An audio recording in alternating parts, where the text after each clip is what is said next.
comme c'est spirituel. Non, mais je n'aime pas ça. Je n'aime pas ça du tout.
Eh bien, mon petit garçon, tu ne prends pas de notes ce matin?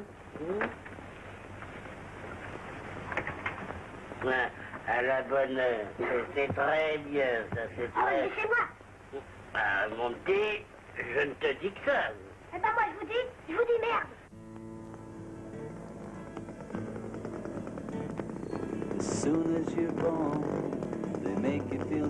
Règlement intérieur. Depuis plusieurs années, nous nous inquiétons tous de la vulnérabilité des établissements scolaires. Notre collège, comme les autres, est victime de vols répétés, de l'intrusion fréquente d'individus venus de l'extérieur avec des intentions peu honnêtes. Pour tenter de redresser la situation, le conseil d'établissement a décidé qu'à partir de la rentrée 84, les portes du collège ne seraient ouvertes au cours de la journée qu'à des heures strictement limitées pour permettre aux élèves d'arriver ou de sortir à la fin des cours.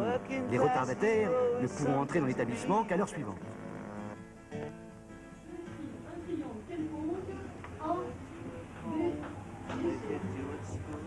Dans ce triangle, toutes les droites qui nous intéressent. Alors, une première, H. Till you're so fucking crazy you can't follow their rules. A working class hero is something to be. A working class hero is something to be. When they tortured and scared you for 20 odd years, then they expect you to fit the real. Non mais c'est encore toi qui fais des bêtises, t'es vraiment qu'un petit voyou. Je l'ai pas fait exprès, c'est un copain. Mais ça m'est égal, allez vous rentrer. Bonjour.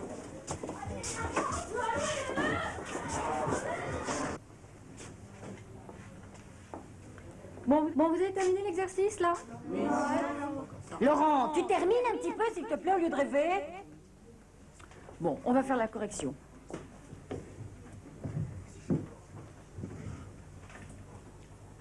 Bon, bah c'est le rêveur, tiens, qui va venir faire la correction de l'exercice au tableau. Non, je sais pas le faire. Laurent, tu viens au tableau s'il te plaît faire l'exercice.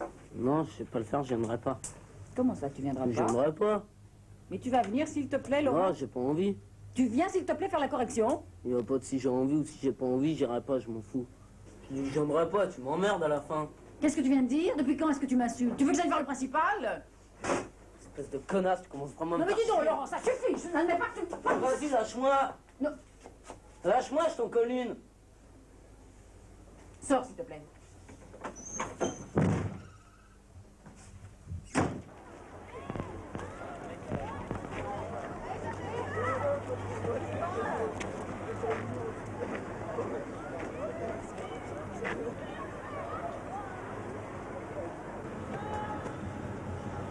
Eh Marc, qu'est-ce qu'elle t'a dit, cette salope de prof? Plutôt que de discuter ici, on va aller au bistrot. Ouais. Ah non mais c'est pas possible, j'ai encore eu un problème avec un élève de 4e. Laurent, le 4e 3. Il m'a insulté, il m'a quasiment giflé. Il est sorti en claquant la porte. Ah ben, ça continue, hein. De toute façon, dans ce collège, il n'y a pas moyen de travailler. L'autre jour, il y a encore une collègue qui a trouvé un petit mot plein d'insanité sur son pare-brise. Moi, c'est bien simple, je lui ai conseillé d'aller au commissariat. Attends. Qu'est-ce que tu as fait? J'ai dit à toute la classe que je le renvoyais pour 8 jours. Que je voulais plus le voir. Mais ça me posait problème parce que... Bon, c'est un gamin... Enfin, je sais pas si j'ai bien fait, quoi. Mais ce qu'on pourrait essayer de faire, c'est prévenir tous les profs de 4e 3 et puis réunir une information d'abord et puis une concertation ensuite, le plus rapidement possible. Oui, bon, bah aujourd'hui, là, c'est trop tard. Hein. Bon, bah, on va aller voir le professeur principal et puis on fait la réunion demain. Ça va pas, Laurent? Qu'est-ce qui t'a pris en cours? C'est une connasse, ce prof. Elle m'a insulté de petit voyou alors que j'en suis pas un, j'accepte pas. Pourquoi t'as pas été au tableau? Je savais pas le faire et puis j'avais pas envie après tout ce qu'elle m'a dit.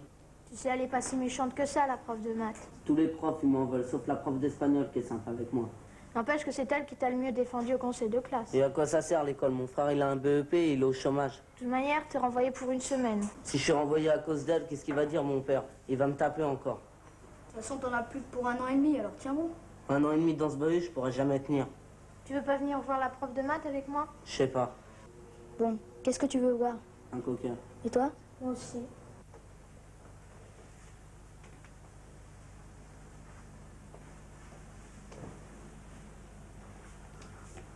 Je suis énervée, j'en ai marre, c'était dur. Gabriel! Oui, j'arrive.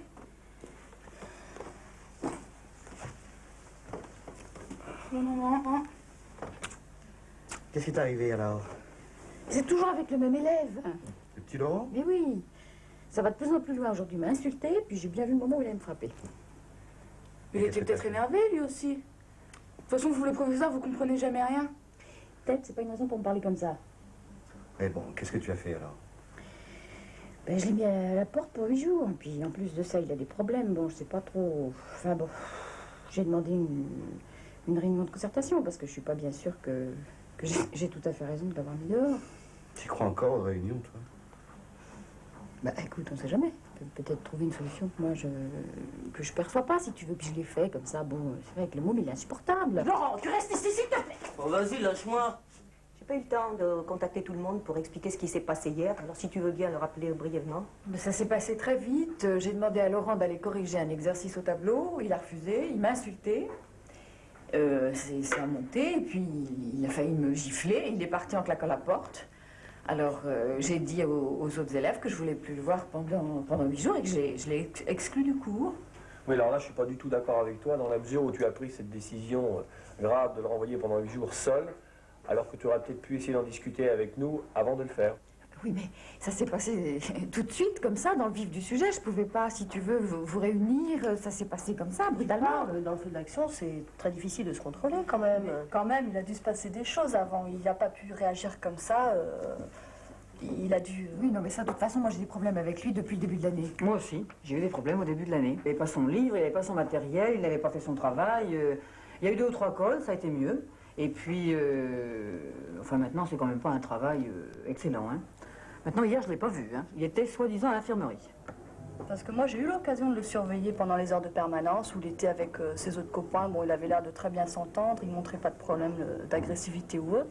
Et pendant les heures de colle, c'est moi aussi qui l'ai eu. On avait fait des exercices de maths ensemble. Et bon, apparemment, il était tout à fait charmant. Aucun problème de discipline. Enfin, pris de manière individuelle, parce que je sais bien qu'on ne voit pas les élèves dans les mêmes conditions.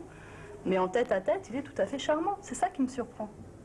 C'est dans le contexte du cours que les choses sont un petit peu différentes. Bon, moi, je l'ai vu individuellement aussi. Bon, c'est un garçon sensible. Moi, j'ai l'impression que cette exclusion risque au contraire de le braquer. Par ailleurs, bon, je comprends ton énervement et ce qui s'est passé en cours. Bon, mais je crois qu'il faut le replacer dans le contexte. Tu étais énervé, il s'est énervé, il y avait des témoins autour de vous et vous n'avez pas pu reprendre les choses ensemble. Bon, j'ai pas l'impression que ce soit directement toi qui étais concerné. Tu l'as pris pour toi, mais c'était certainement pas toi qui étais directement concerné. C'est toutes les relations prof-élève et puis, bon, se greffent là-dessus des problèmes peut-être d'adolescence. Ce qu'il faut maintenant, c'est peut-être essayer de rattraper la chose, hein, essayer de parler avec lui, par exemple. Oui, c'est ça. Rattraper, on peut quand même pas laisser passer ça, de toute façon. Je crois que oui, de toute façon, il faut prendre une sanction, même si elle n'est pas aussi grave que celle que tu as déjà prise. Il faut que l'on soit tous d'accord sur une sanction à prendre. Dans ces cas-là, on réunit un conseil de discipline. Ça y est, le grand mot est lâché. Enfin, je pense pas qu'en tant que conseillère d'éducation, le conseil de discipline puisse résoudre quoi que ce soit. En fait, c'est décharger votre autorité sur une tierce personne, l'administration, la conseillère d'éducation. Mais je pense pas que la solution soit là. Bah, il y a aussi une autre solution, c'est le conseil de fonctionnement. Qu'est-ce que c'est, le conseil de fonctionnement? Bah, c'est une réunion de régulation de tous les problèmes. Certains sont agréables, les sorties, d'autres sont comme celui-là. Et bon, tous les élèves et tous les professeurs se retrouvent ensemble. Bon, ben ça, je veux... Non, mais ça, je suis tout à fait d'accord pour essayer de le voir, hein, ça, de toute manière. Ça me paraît une bonne solution aussi. Demain, moi, je l'ai en sciences naturelles. À midi, à la fin du cours, je te l'envoie. Oui, tu me vois. D'accord. Tabar. Mon petit, le conseil de discipline, n'est-ce pas, a consenti, sous la forte pression de ton professeur en bienveillant, vous êtes magnanime, monsieur Bio, a consenti, dis-je, par considération pour ta famille, par bonté pour toi, et à l'occasion de notre chère fête qui sera célébrée demain, à te pardonner. Mais, n'est-ce pas, du reste, tu es venu spontanément, si j'ose dire, me prier d'accepter tes excuses, qui ne sauraient avoir de valeur que formulées en public et devant tous tes camarades. Nous attendons. Eh bien, dis-nous ce que tu veux nous dire. Dis-nous ce que tu as envie de dire, allons. Monsieur le professeur, je vous dis merde. Keep it dope with religion, and sex and TV. And you think you're so clever and classless and free, but you're still fucking peasants as far as I can see. A working class hero is something to be.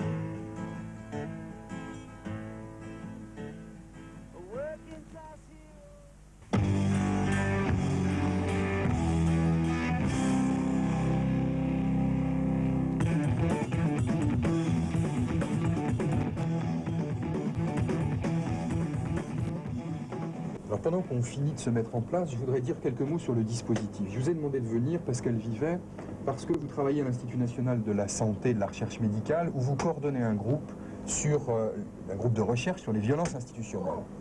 On va essayer de regarder ensemble un certain nombre de séquences qui ont été faites dans un LEP, dans un lycée d'enseignement professionnel, où nous avons demandé à des enseignants et à des élèves de représenter sous la forme de tableaux vivants, si l'on veut, des situations qui leur paraissent être symptomatiques des rapports qui existent entre eux, et en particulier des rapports de violence qu'ils vivent quotidiennement. Alors on va regarder tout de suite la première séquence.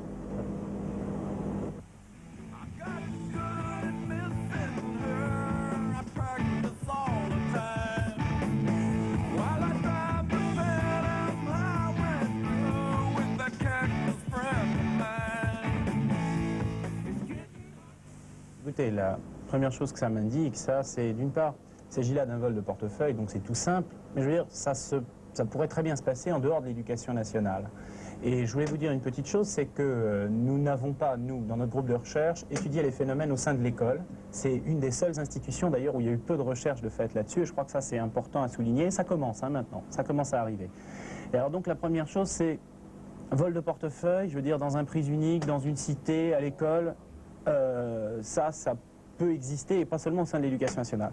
Ce que je voulais dire aussi, c'est que là, c'est une reconstitution, donc on voit les jeunes très sereins, on a l'impression, là, comme ça, que c'est facile de tirer un portefeuille, que c'est quelque chose qui se vit bien par les jeunes. Or, c'est faux. Ça se vit jamais bien.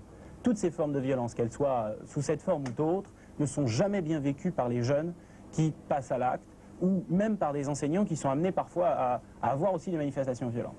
La violence, c'est quelque chose de très difficile pour ceux qui la supportent, mais pour ceux aussi qui l'utilisent.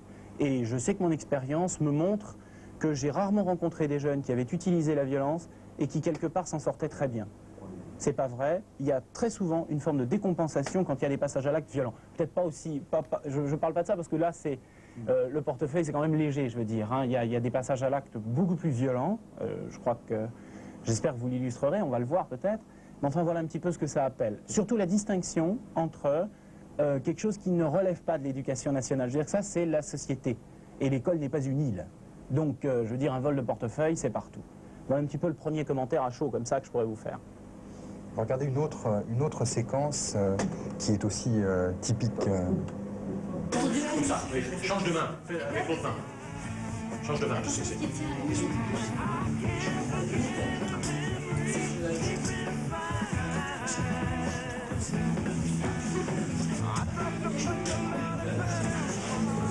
Bougez pas. Bougez plus. Ça, c'est une image de violence qui existe aussi. Bougez pas, ne bougez pas, ne bougez pas, ne bougez pas. Bougez pas, ne bougez pas, ne bougez pas. Bougez pas, ne bougez pas, ne bougez pas, ne bougez pas. Ça, c'est une image de violence qui existe aussi. Bien.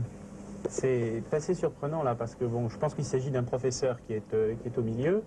Et c'est assez surprenant de voir en fait qu'il y a un groupe comme ça et un professeur assez isolé.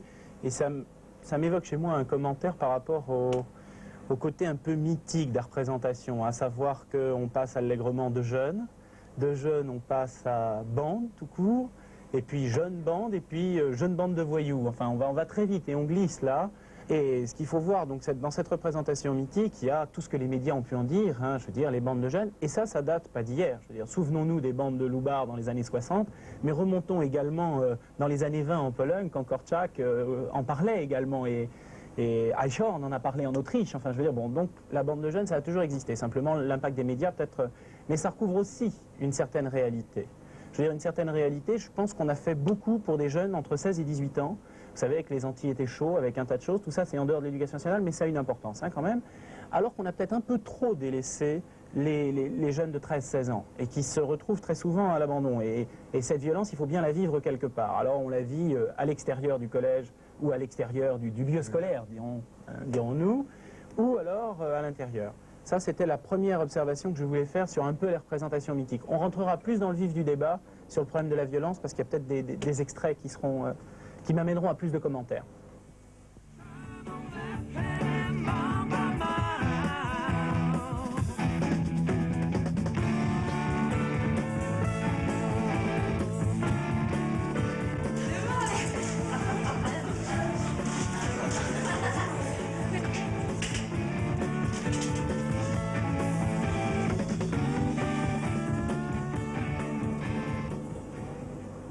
Je voulais donc dire là par rapport à ce que je viens de voir, parce qu'on a envie parfois on a envie de rire alors que c'est pas drôle.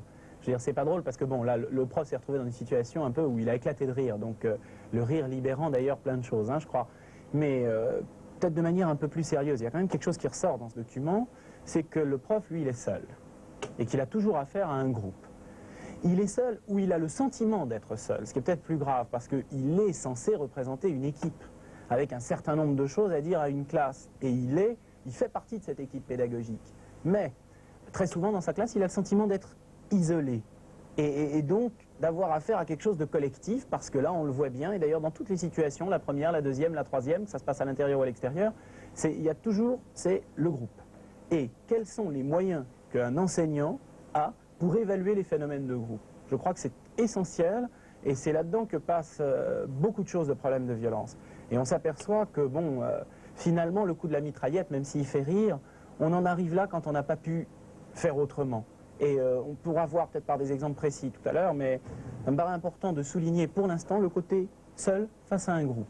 Et quel élément on se donne, ou au moins le sentiment d'être seul, parce qu'en fait il est représentant d'une équipe, mais il se retrouve seul, et quels sont les moyens qu'on se donne pour pouvoir sortir de cette situation. Sans en arriver en passant par les mitraillettes, évidemment. La mitraillette, c'est une espèce de façon d'évacuer, d'éliminer... Voilà. Celui qui est en face et dont on a peur. Voilà, ça j'en suis persuadé.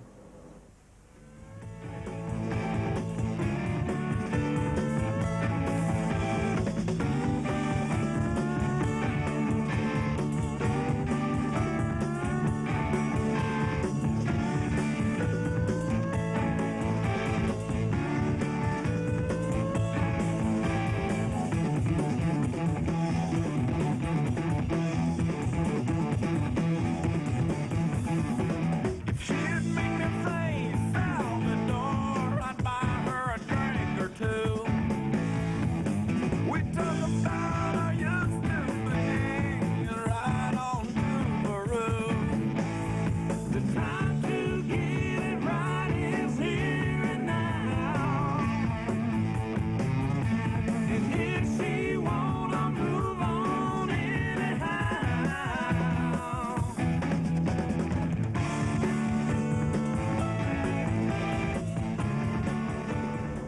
Là, c'est une scène qui me frappe particulièrement car je crois savoir que c'est un conseil de classe. Hein. Conseil de classe, oui. Et donc, c'est la solitude du jeune par rapport à ça et donc, quelque part, son exclusion. Ah, moi, je vois quelque chose de très fort là-dessus. Et peut-être aussi pour montrer qu'il y a une interaction très importante entre des phénomènes de violence qui peuvent se passer à l'intérieur d'un établissement, mais également qui débouchent sur un ensemble qui dépasse de très très loin l'éducation nationale. Je veux dire, là, on est conseil de classe, donc on est à la limite orientation. Orientation, ça signifie quoi? Ça signifie quand même pour beaucoup des jeunes, et vous me parliez que c'était un LEP, donc peut-être de manière encore plus marquée qu'ailleurs, ça signifie insécurité de l'emploi, ça signifie chômage, qui sont malheureusement des réalités. Avec en plus, à mon sens, bon, les médias ayant amplifié l'insécurité de manière générale, enfin j'en parlais tout à l'heure avec les bandes de jeunes, j'en parlais avec tout ça, ce qui fait que on arrive là à une violence qui dépasse, à mon avis, vraiment le cadre de l'éducation nationale. Et ce que je voudrais dire aussi, c'est que aussi bien les victimes que les gens qui participent à ce conseil de classe pourraient dire, mais après tout, pourquoi on y est? On y est pour quelque chose, nous là-dedans, on fait notre travail. Je veux dire, et une chose, c'est une violence qui les dépasse. Parce que c'est une fonction sociale, qu'on est en temps de crise et qu'effectivement, il y a tout un tas de réalités qu'il faut pouvoir... Donc, quand on parle des violences, il y a tellement de registres différents, ça me semblait important, là, de souligner quelque chose. Et de bien voir aussi que, de toute façon, à partir du moment où il y a exclusion, qu'elle soit sociale, économique ou politique, il y a forcément violence. Ça me paraît important.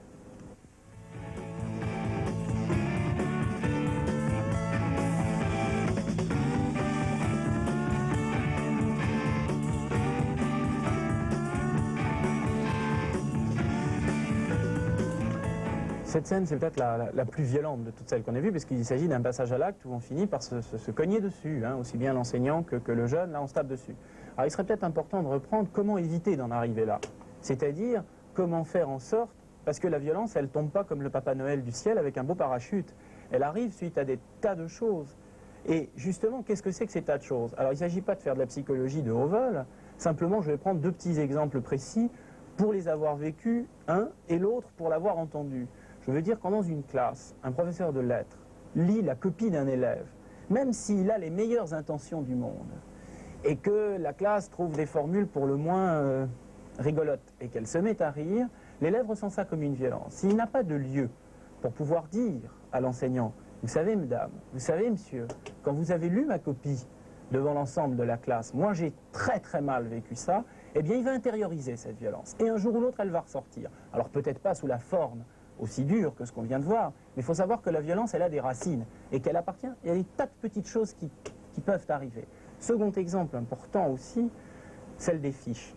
Je crois que chacun sait très bien, quand on arrive dans une classe, les professeurs demandent souvent des fiches. Et moi, alors c'est un exemple personnel que j'ai vécu, il se trouve qu'à une certaine époque de mon existence, je n'ai pas connu mon père, et j'avais une fiche à remplir, et j'ai rempli cette fiche, et délibérément, 13-14 ans, opposition, je n'ai pas voulu remplir la case concernant mon père, et on m'a renvoyé cette fiche au visage en me disant « Et le père alors, quelle éducation ?» Bon, il se trouve que j'ai eu la chance d'avoir un milieu aimant et que, effectivement, ça ne m'a pas amené à passer à l'acte. Néanmoins, si j'avais pu avoir un temps, et un temps prévu dans les programmes, qui ne soit pas un temps en relation avec les matières, mais avec la vie du groupe, dire à ce professeur « Je crois, madame, que ce que vous m'avez dit, ou monsieur, ce que vous m'avez dit, ça n'allait pas », et que l'enseignant puisse aussi dire des choses. Il ne s'agit pas simplement de le faire à sens unique. Ça empêcherait que des conflits tournent progressivement en super-violence. Il faut se donner les moyens, et ça me semble très très important, et c'est possible. C'est possible, alors faisons-le. Donc la violence n'est pas complètement négative pour vous? Non. Alors, il y a une chose aussi, c'est qu'on confond trop souvent agressivité et violence. L'agressivité, c'est quelque chose de très positif, il suffit de canaliser. Et alors, ça, c'est un travail énorme de la part des enseignants. Mais là, je pense qu'il y a, d'une part, des formations qui sont possibles, et puis d'autre part, arriver à mieux gérer tous ces conflits, non plus seul, comme je l'ai dit tout à l'heure, mais en équipe pédagogique, en rediscuter, essayer de voir, et essayer de promouvoir ces véritables temps de parole dont je parlais tout à l'heure, à 2 enseignants au moins dans une classe, afin d'animer une séance de groupe où ces conflits pourraient être parlés. Ça me paraît essentiel.